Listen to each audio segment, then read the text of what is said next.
Hello and welcome to another episode of Streaming Without a Paddle, your weekly What Streaming review show. I'm Andrew. And I'm Ted. This week, Ted and I, we took on Enola Holmes 3 in the Enola Holmes franchise. Yep. 1 hour and 48 minutes, available on Netflix. Yes. Starring Millie Bobby Brown. Louis Partridge. Henry. I think it's actually Millie Bobby Brown. 11. It stars 11. Henry Cavill, Helena Bonham Carter, Hamish Patel, Adele Akhtar, Sharon Duncan Brewster. Not picking it. Joe Esposito. Well, now you have to be on the podcast. Just so you know, you're live on the podcast. Oh, you just texted me. Sorry. No, I mean, Andrew makes a rule where if anybody calls, I have to pick up the phone. If your phone's not muted. So say hello. Hi. Is there anything I you... feel like I've been on this podcast a few times. You have. Paige, can you tell us what you've been watching lately real quick? Can you just give us about a 1 minute rundown of what you've been addicted to watching? Well, my comfort show is The Sopranos, so I just really watch that over and over again. And I don't want to admit the other one that I've been watching for the summer, but I think you know. Yeah. Love Island. Oh. It just finished last night. Apparently you don't listen to the show, Yeah. Paige, because I Ted's talk talked about it all the time. Hello? Yeah, I talk about you watching Love Island all Yeah. the time. Yeah. Can you hear us? She drove through a tunnel. Okay. Yep. Call ended. Okay. We got lots of tunnels around here. We do. All right, we'll get back to this. Anyway, all right.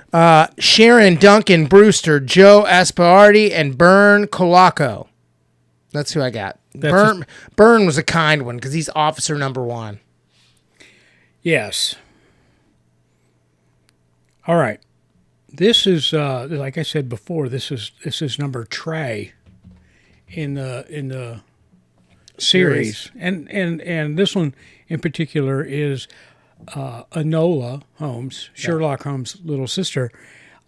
She's getting married to a lord in England, a proper gentleman, young man, and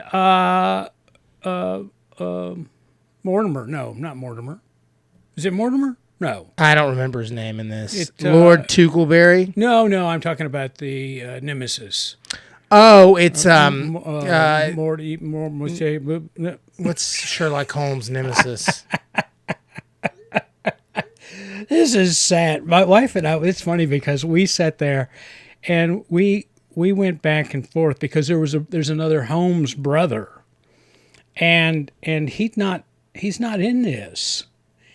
And so we were trying to remember his name, and it starts with an M, and so Moriarty. There you go, Moriarty, and and so we went. I mean, it's like, come on, guys, let's change it up a little bit here. Yeah. Stop confusing us of low IQ. Yeah. Right. We need help, especially those of us who can't remember names to begin with. I don't even know how you watch this movie. It's a real disease. I don't know how you watch this movie. I'm not alone in the world. I know that.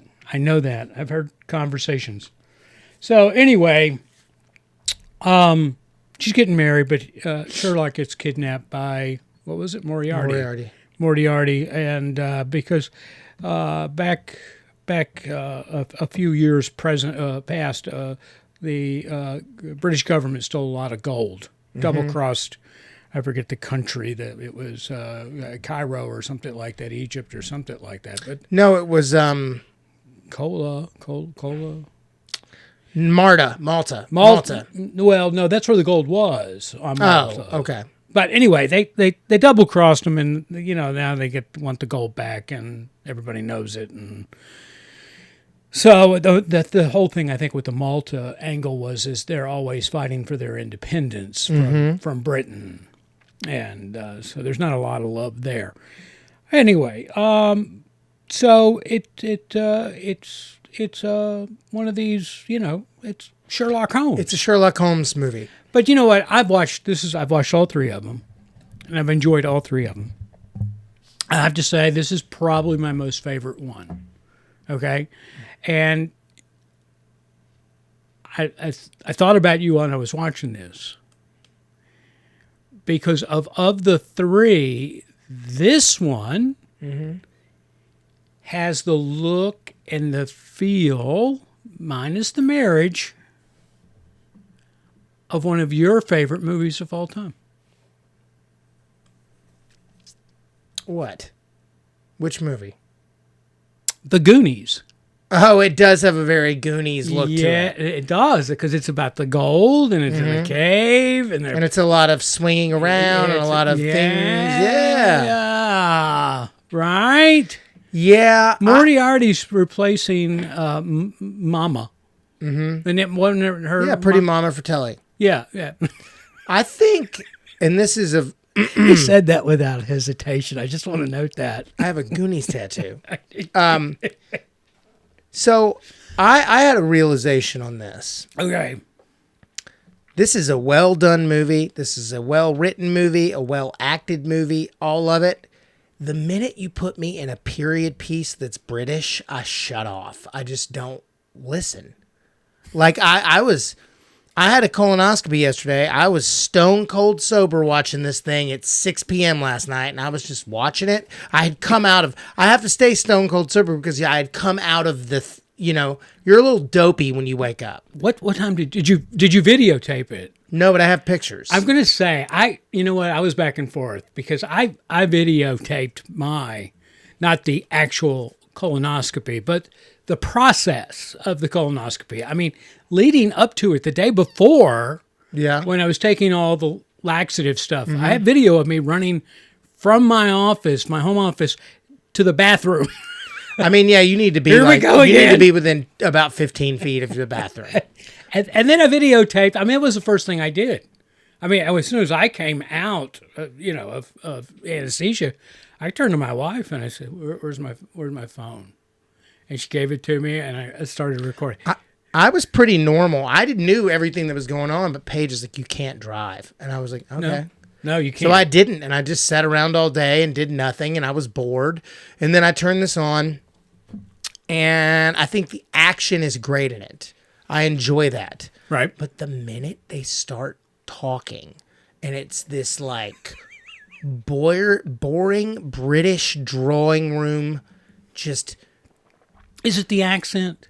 I don't know what it is, but it has to be, because there's nothing else that they could be doing. Because when they're fighting and doing and riding horses and everything, that's when I'm interested. The minute they're like, "Lord Mortimer, you have taken his gold. You must fight him." This is exactly what happened. I'd be like, they would be in a big talky scene, and it would be like, "But no, Sherlock, you must not do that." And he's like, "You must not have emotions." And I was like, "Oh, they're fighting again. Oh, they're getting married. Oh, that's fine." And for those watching, I'm back. Okay, I'm back. Here, I'm still here. You had your phone. Oh, sorry. Yeah, that's okay. But yeah, but this is no fault of any performance in this, because when I was in graduate school and they made us do these British drawing room things, shut off. Didn't like them, failed. Wow, that's weird. Just don't like them. That's weird that you have that reaction to British stuff. High class British stuff. Now you put on Mobland, and I am in. I don't want to watch wealthy aristocratic British people. You have to have action to supplement these accents. The accents. These posh British people. Right. Okay. I don't really like movies about wealthy people. To be honest with you, the only one I really like is that movie I made you watch, The Hunt. Remember where the girl was being hunted by all the rich people? Right. And they had picked the wrong girl? Right. That's it. Good. She's killing all of them. I don't want to watch rich people. I don't want to watch wealthy people. I don't want to watch their wedding. I don't want to watch any of that. So you didn't like The Gentleman? He was a good actor. Right. Oh, the movie The Gentleman. Yeah. No, I do like that because it's Guy Ritchie and it's a bunch of like mobsters. Okay. I like the mobster British stuff. Guy Ritchie, I mean, Lock, Stock, and Two Smoking Barrels is one of my favorite movies ever. Oh, right now I can't be any higher on Guy Ritchie. Yeah, he's just crushing it. Yeah, and Mobland season 2 is about to drop. Season 3. Season 3. No, it's season 2. It's season 2. It is because they got Tom Hardy's coming back because he was going to quit, and now he's coming back. Yeah. Well, it's about to drop, but season 3 he's gone. No, they got him back. Did they? Yeah. Because there was a problem at the end of season 2. Yeah, I think him and Helen Mirren got into it, but they made up, and now he's coming back. Okay. I don't know. I just read that and I don't know to believe what I read. So I'm just saying. I think they got into it over something not about the show. I think it was more personal. I think it was like he had a take on like, I don't know, some political take on something, and she disagreed, and they argued, and then he was like, all right, whatever. Oh. But there's no Mobland without him. Let's just get that out there. Yeah. Anyway. All right. I love British stuff that's not about rich British people. Like Shaun of the Dead, top 10 for me. Run, Fat Boy, Run, that is also Simon Pegg. All the Simon Pegg movies, the ones, End of the World, and what's the other? All those movies are great. Hot Fuzz, that's an amazing movie. I just don't want to watch rich people. Rich British people. Okay. Anyway. That's I'm going to throw that out the window and give it a good score, just so you know. We struck a nerve. Oh. All right, well, let's talk about the acting. I love Millie Bobby Brown. Mm-hmm. And Henry Cavill. Cavill. He's great. It's a noun. He's great. Pretty much suck at him. He is. Yeah. And I love that short from one of the Mission Impossibles. Where jacks his arms up? Yeah. He does that thing, every time. And it's like he got more stubble. Yeah. That's what He's pretty big. He's a big old boy. So anyway, I liked him, and he was my favorite Superman. Next to Michael Keaton. That's Batman. Or Batman. No. Yeah. You like him the best as Superman. Yeah, I do. As Superman. You're right. I'm sorry. I got that confused because I saw a short the other day where Jimmy Kimmel does this thing where they take a scene from the Batman, Superman versus Superman, whatever. Anyway, and Jimmy's at the party where those two are having a conversation, and he's like, wait a minute. You're Superman. You're Batman. And then he's like, no, I'm not. And so they have some words, and then he comes back and he gives his phone to Ben Affleck to take a picture of the two of them, and Ben holds the phone up over his eyes. He goes, "You're Batman." I've seen that. I'll see about posting a link to it. He was probably the best funny. Superman. I think so. I think we have a lot opinion. of like 80s nostalgia because of what happened to Christopher Reeve, but I don't know that he was the best Superman. No. And that was really and truly too early to make those movies. I was never a Christopher Reeves fan. But it was too early to make a Superman movie. We didn't really have the technology. Like 89 Batman was treading lightly. It was we barely had it. If you watch that movie, there's about 3 action sequences. Now you just watched Superman. But no, I mean, if you watch the Batman from 89 that we love, there's about 3 sequences where he's moving around. Right. Because he can't in that big suit. Yeah, exactly. All right. So I thought everybody did a really good job in this movie from an acting standpoint. I absolutely love Millie Bobby Brown. I do. I absolutely love her as an actress. I loved her in Stranger Things. I think she's a real talent. I'm just going to say that. And I think the sky's the limit for that young lady.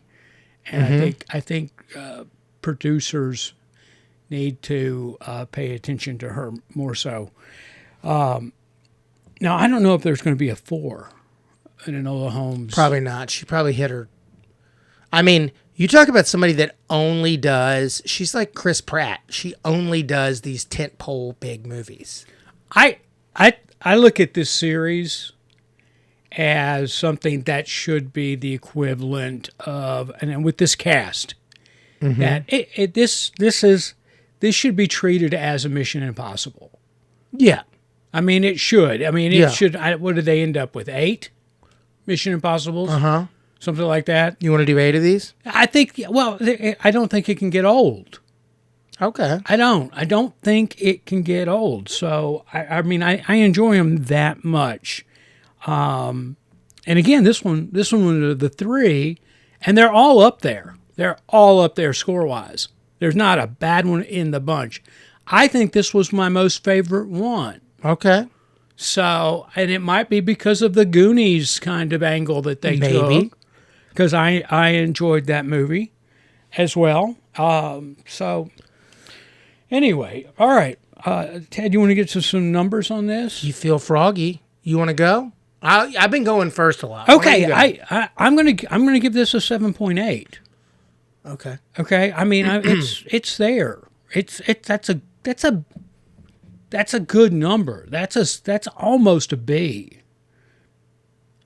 I mean, that's where I'm at. I mean, I'm just 6.9.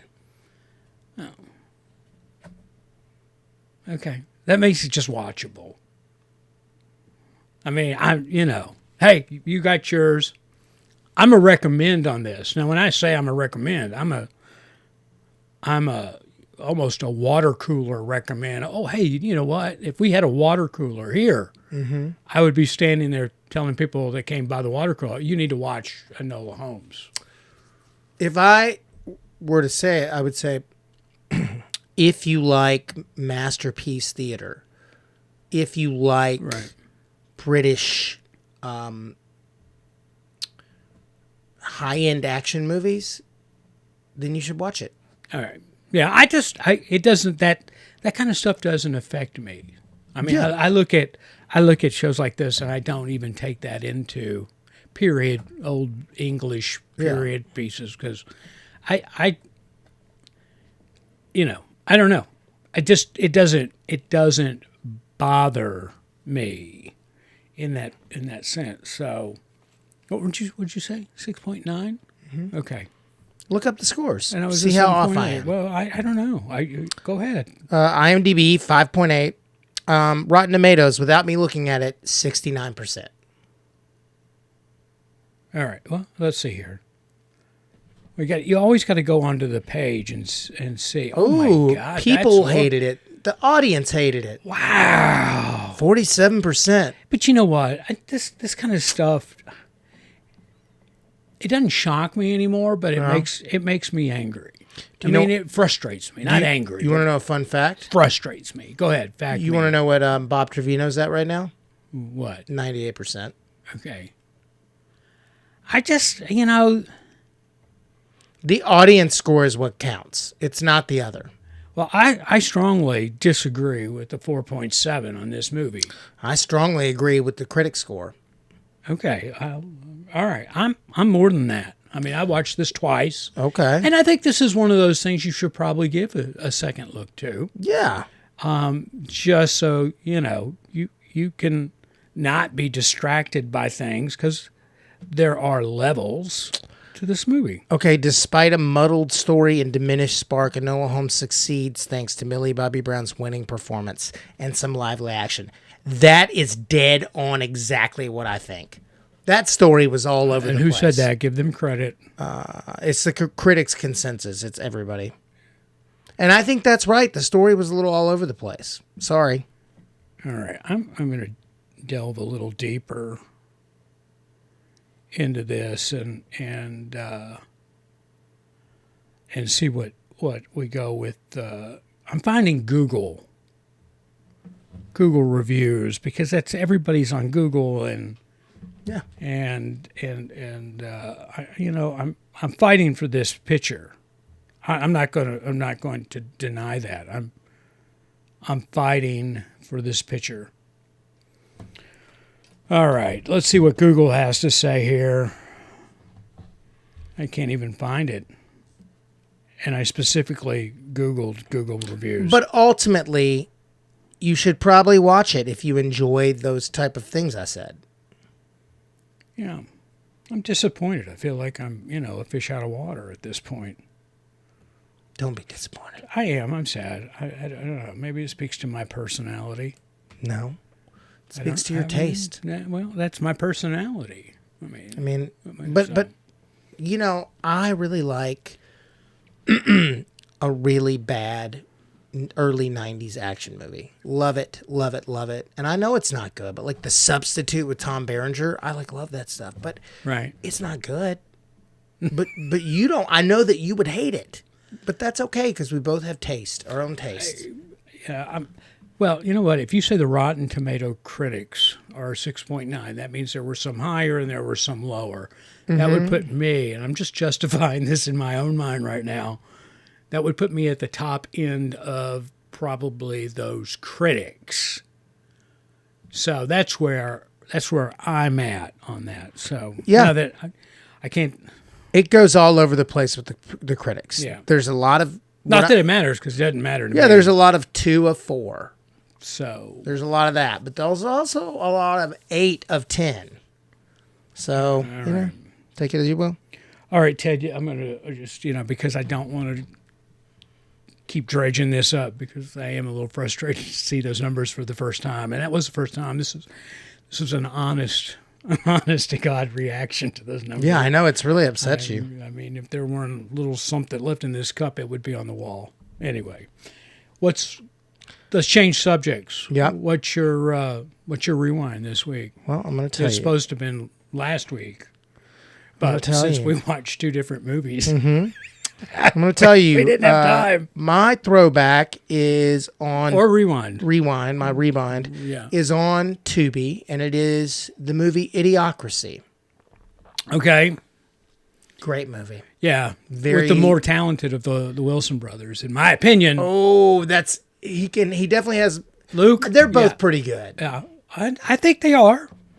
That's a good one. That's a debate to have. Yeah. Who's got the better movies? Think about it, and let's talk about it next time. It's tough. I think. Not for me. Owen Wilson has straight blockbuster comedies, multiple. I think that I think Luke is the better actor because he provides more range. I think he does more. Yeah, well, he does different types of roles. That's what I'm saying. Like that TV show we watched with Ray Romano last year. Yeah, he was great in that. He was, but that's what I'm saying. He, as an actor, has a wider range of characters that he can play over Owen. Owen's kind of Owen. Yeah, I mean that's I like it. It's the same. You get what you get, right? I like it. And that's why Owen probably works more, is because when people sit down and they've written stuff and they go, oh, this is an Owen Wilson type of thing. Mm-hmm. And you don't think of Luke because, which Luke are we going to get? Or, when you write something, you obviously have the character in mind of how that character is to be portrayed. Yeah. And then what you do as a writer or a casting director and a director is you look out there at the pool of actors. Yeah. And all right, who do we want? Is this I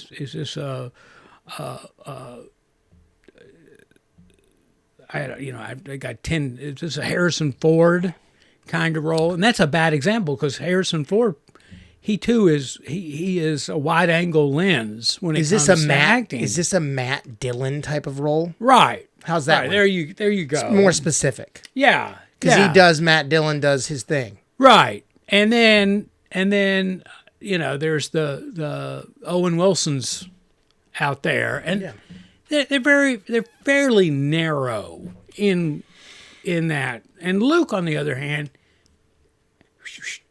I would say sure, but I ultimately like them both, and we can't throw away that Owen wrote a lot of movies that are really big time. Like he wrote Royal Tenenbaums, he wrote He wrote Bottle Rocket with what's his name? Wes. Yeah. Yeah.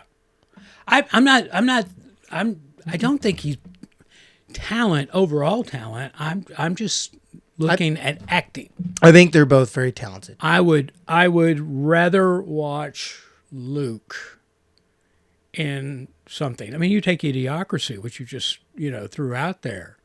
He was great in that. Yeah, I threw it out there because I think it's very tell everybody, relevant. Tell everybody what Idiocracy is. Idiocracy is about a army guy that volunteers for an experiment in the year, I think it's like 2000, and he doesn't volunteer. Does he volunteer? They accidentally. No, he was a prisoner.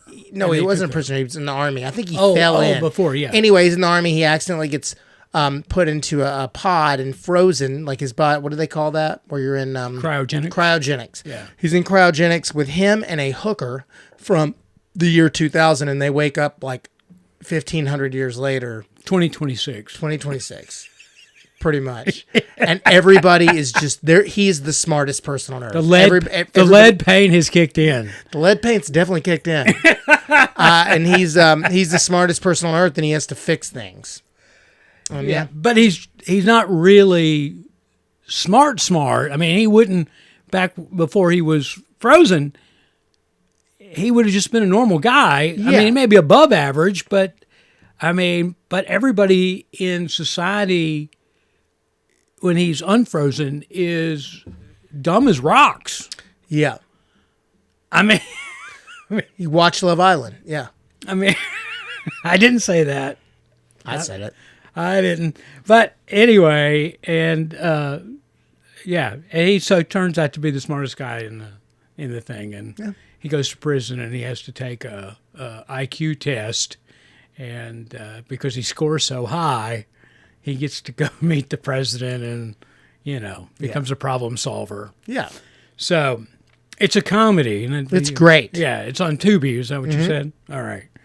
Now I was gonna put this one in my.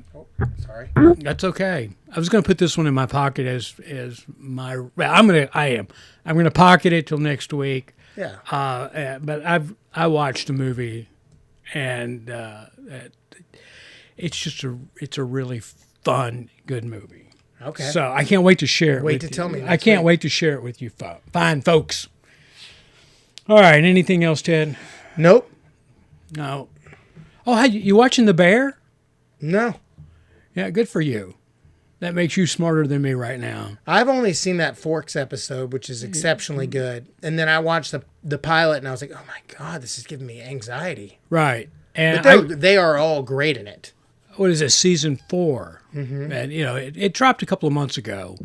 And I just, I avoided it in the sense of I'm not going to do that to myself because I'm so bitter over them winning Best Comedy. Every year? Well, first 2 years, I guess it was. I didn't get anything last year, and I turned it on the other night, and oh my God, I could not stop laughing. It was absolutely hysterical. And if you're watching the YouTube show, you're seeing the word sarcasm flashing on the screen, and for our podcast listeners. That was sarcasm because, oh my God, it was as far from funny. It's pretty dark, all of it. It's an angry show. Yeah. I mean, I don't know how people can go through life like that. And that's the life they're portraying. I'm just like, oh my God. I think it's pretty intense being a chef. And I think they've blown it up, and I'm just going to say this, and because while I have nobody personally backing me, I'm sure real chefs out there are saying the same thing and feel the same way as I do, because on the show, there's one classically trained chef, and that it's Carmen, who's played by what's his name? It's a name I can't remember. Yeah, you can't either. Bruce Springsteen. Yeah, it makes me feel good there. See, I was going plain the wrestling dude. Yeah. You're talking about Iron Claw. Iron Claw, yeah. Opposite Zac Efron. But Jeremy anyway, White. Jeremy Allen White. You know, but anyway, they call people on that show chef, and they were Not chefs. They're not chefs, and it just irritates me that they sit there and they talk to each other that way. Hey, you want to go? You want to go get a drink? Sure, chef. And I'm like, he's not a chef. Okay, he didn't go to school. All right. I mean, it's the same as and that's what I don't understand is call them by their names. You're in an environment there, right? Yeah. It's your workplace. Just call them by their names because you don't go on set. And I've never been on a set. And said actor. When I go, hey, actor. Or producer. No, I never. No. Location manager. Yeah. No. Grip. Yeah, right? Nobody talks that way. No. No, that's silly. I thought it was so irritating to me. Anyway, I don't get it. I don't get that show. I don't get its appeal. Help me out. You can write it in the comments. People love it. Out you're listening to this show. We'll read them, and we might respond to them. But I just don't get it, chef. You know, that's okay. We don't have to. The sewer pipe broke, chef. What do you? That's not a chef moment. All right, guys. Anything else? That's it. All right. I'm a don't watch The Bear, but we're getting back to Enola Holmes. Are you a recommend? Sure. It didn't seem very enthusiastic. I'm an enthusiastic. You're a highly recommend, and I'm a 7.8. Yeah, and I'm like, if you like British kitchen sink. Well, I think it's beyond dramas. for that. I mean, it's a good story. Sure. So I'm a watch. I'm a must watch. It's clean, it's entertaining, and you can go from there. All right. That's all I got. That's all I got, man. The Bear sucks. If it gets nominated, I don't go there. And what else was I upset about today that we couldn't talk about anymore? I didn't want to go there. I already forgot it. Okay. Never mind. Not that important. Not important. All right, everybody. Again, thanks for listening to the show and following us. Until next week, I'm Andrew. And I'm Ted.